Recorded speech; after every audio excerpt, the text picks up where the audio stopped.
Nous allons revenir dans ce chapitre sur la notion de dualité onde-corpuscule que nous connaissons pour la lumière, mais nous allons voir dans ce chapitre que cette dualité peut être étendue également à toute la matière.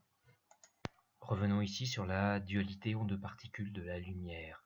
Lorsque l'on fait passer de la lumière à travers deux fentes fines, on peut observer une figure d'interférence. Les interférences étant un phénomène propre aux ondes. Les sources lumineuses que sont les lasers ou les LED sont des sources de lumière qui s'interprètent à l'échelle atomique, c'est-à-dire quantique, en faisant intervenir le photon. Et ce photon a une énergie qui est donnée par la formule E égale h nu, avec h la constante de Planck, nu la fréquence de l'onde, relation qui peut également s'exprimer en fonction de la longueur de l'onde. Cette relation relie finalement l'énergie d'un photon, c'est-à-dire l'aspect particulaire de la lumière, avec son aspect ondulatoire, c'est-à-dire la fréquence ou bien la longueur d'onde, qui sont deux caractéristiques propres d'une onde.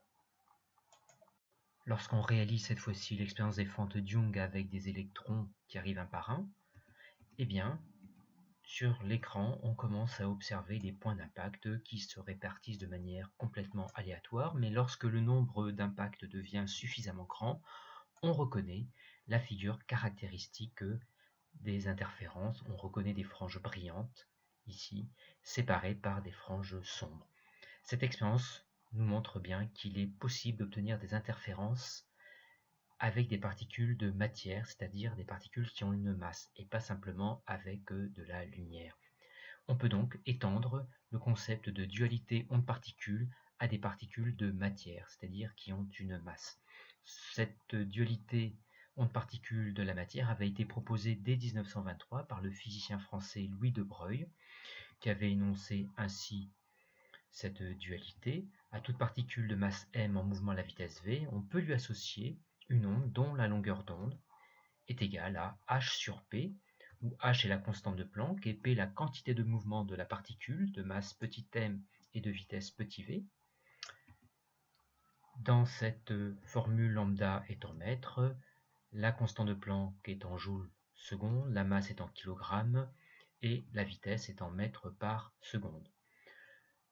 Il est important de noter que l'aspect ondulatoire de la particule ne sera perceptible que si les dimensions de l'obstacle, à l'origine du phénomène de diffraction et d'interférence, eh bien, si ces dimensions de l'obstacle sont du même ordre que la longueur d'onde calculée avec cette formule. Et pour finir, nous allons voir comment il est possible d'interpréter l'aspect ondulatoire dans le cadre quantique, c'est-à-dire particulaire. Si on reprend l'expérience précédente avec la figure d'interférence obtenue avec des électrons, comme nous l'avons dit, dans un premier temps, on observe sur l'écran des points d'impact répartis de manière complètement aléatoire. On voit là le comportement particulaire uniquement des électrons. Mais lorsque ce nombre devient suffisamment grand, eh bien, on voit apparaître la figure d'interférence, c'est-à-dire que le comportement ondulatoire apparaît. Pour expliquer cette figure d'interférence dans le cadre quantique, on considère en fait que les points d'impact sont en rapport avec les probabilités de présence de l'électron sur l'écran. Ainsi, là où il y a une forte concentration des points d'impact, eh bien, ce sont des zones où la probabilité de présence de l'électron est maximale. Et inversement, les zones où il y a moins d'impact, eh bien, ce seront des zones qui correspondent à des probabilités de présence de l'électron quasi nulles. Et donc, pour répondre à la question, comment interpréter l'aspect ondulatoire dans le cadre quantique, la réponse est par une approche probabiliste.